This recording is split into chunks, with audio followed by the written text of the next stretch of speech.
জানে মাঝি কোথায়? আজ নবরাত্রি শুরু হয়েছে, সেও নিশ্চয়ই মন্দিরে গেছে সবার সাথে।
నీ నాట్యం చాలా బాగుంది.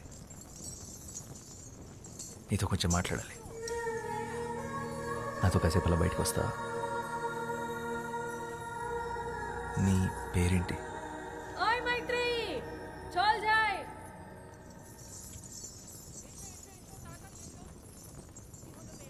మైత్రి.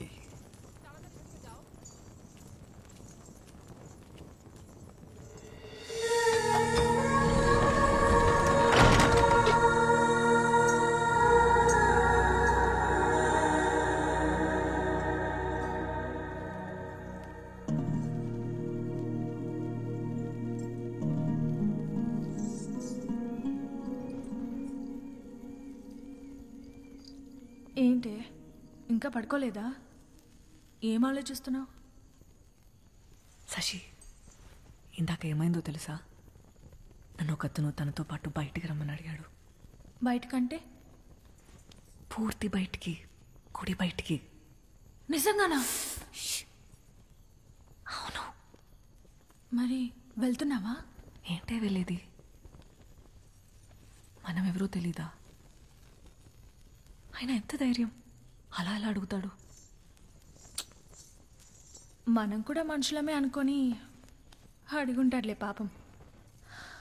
అయినా నేనే నీ స్థానంలో ఉండుంటే అటు నుంచి అటే వెళ్ళిపోయేదాన్ని. వెళ్తావు? ఎందుకు వెళ్ళవు? మనం ఇలా మాట్లాడుకున్న విషయం ఎవరైనా విన్నారంటే కాళ్ళు వెరగొట్టి కూర్చోపెడతారు. నోరు మూసుకొని పడుకో.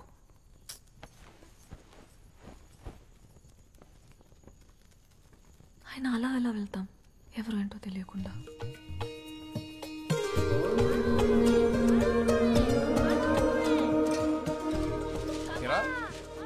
కలకత్తాకి వెళ్ళాలన్నా రాయాలన్నా అర్థం లేరా? తొందర ఏముంది? దేవీ నవరాత్రులు అవని. నీకెప్పటి నుంచి రా దేవి మీద ఇంత భక్తి? భక్తి కాదురా,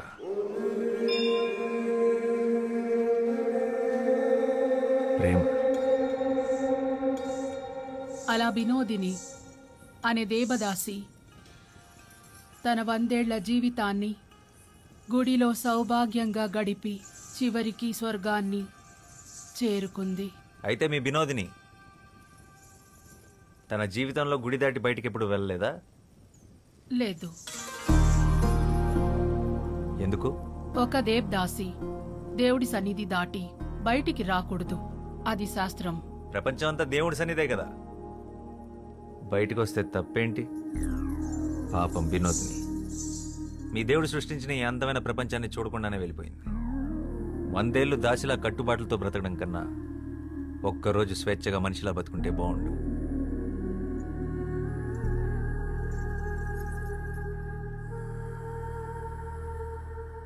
అందరూ వరుసన వచ్చి ప్రసాదాలు తీసుకోండి.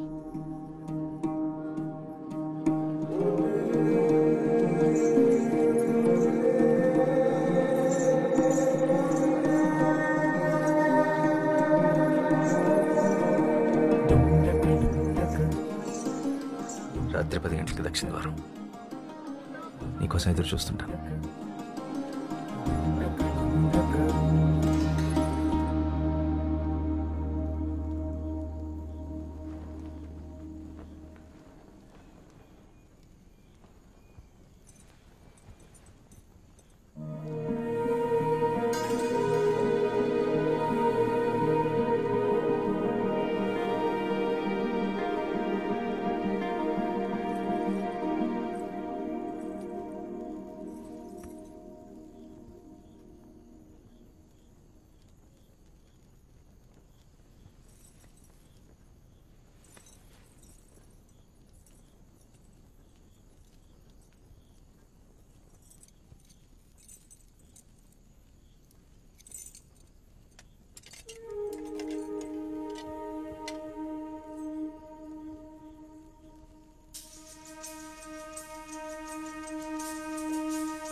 వస్తావని నాకు తెలుసు.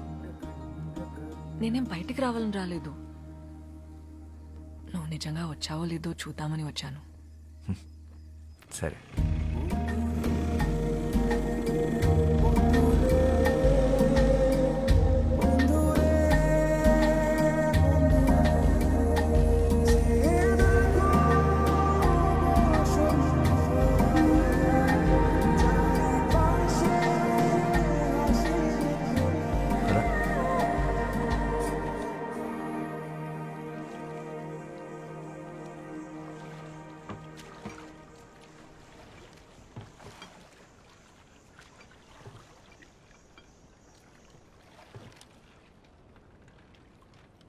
మైత్రేయి గుడి పెట్టిన పేరు కాదు, అమ్మా నాన్నలు పెట్టిన పేరేంటి?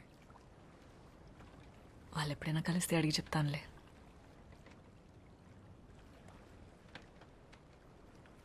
అవును, తెలుగు ఎలా వచ్చు? ఆంధ్ర గురువుల దగ్గర కూచిపూడితో పాటు తెలుగు కూడా నేర్చుకున్నాను. తెలుగే కాదు, భరతనాట్యంతో పాటు తమిళ్, మోహినియాటంతో పాటు మలయాళం, ఒడియా, అసామీస్, సంస్కృతం కూడా వచ్చు. పడవ నడపడం వచ్చా? రాదు. నేను నేర్పుతాను, పట్టుకో.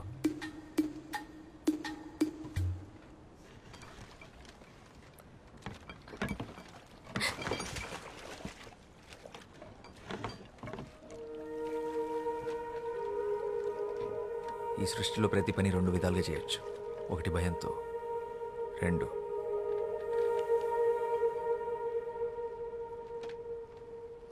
ప్రేమతో.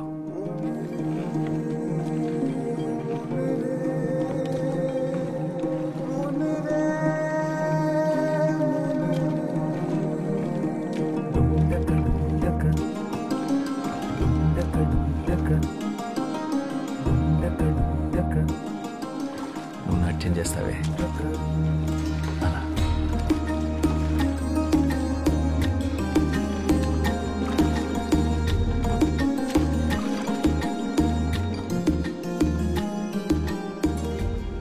ఏం చేస్తుంటావు నువ్వు?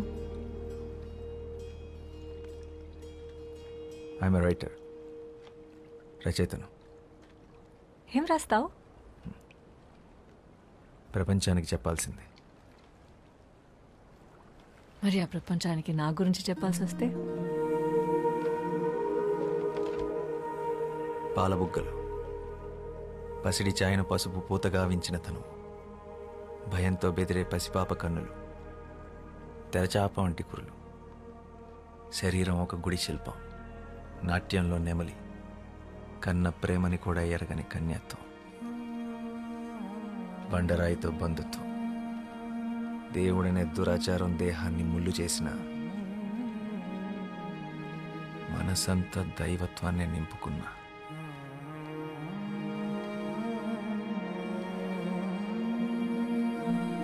అమ్మో, తెల్లవారేలా ఉంది. నేను వెళ్ళాలి, నన్ను తీసుకెళ్ళండి. మీతో మాట్లాడుతుంటే అసలు సమయం తెలియడం లేదు.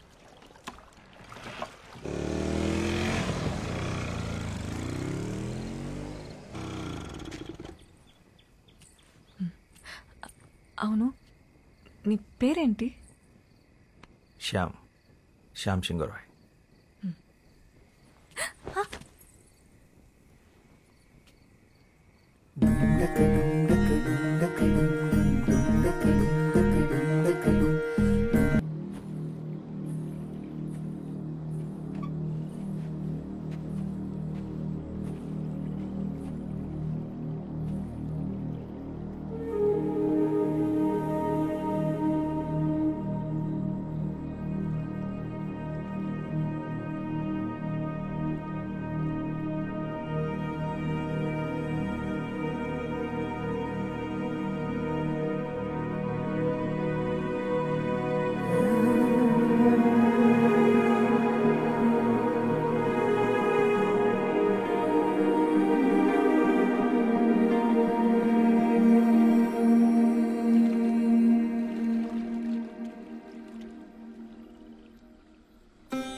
నాతో వచ్చేసే రోజు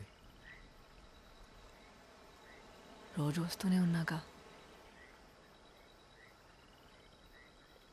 ఇలా కాదు, ఈ బతుకు నుంచి బయటికి, నా జీవితంలోకి నాతో పాటు కలకత్తా వచ్చేసి మనం పెళ్లి చేసుకొని ఒక కొత్త జీవితాన్ని ప్రారంభిద్దాం.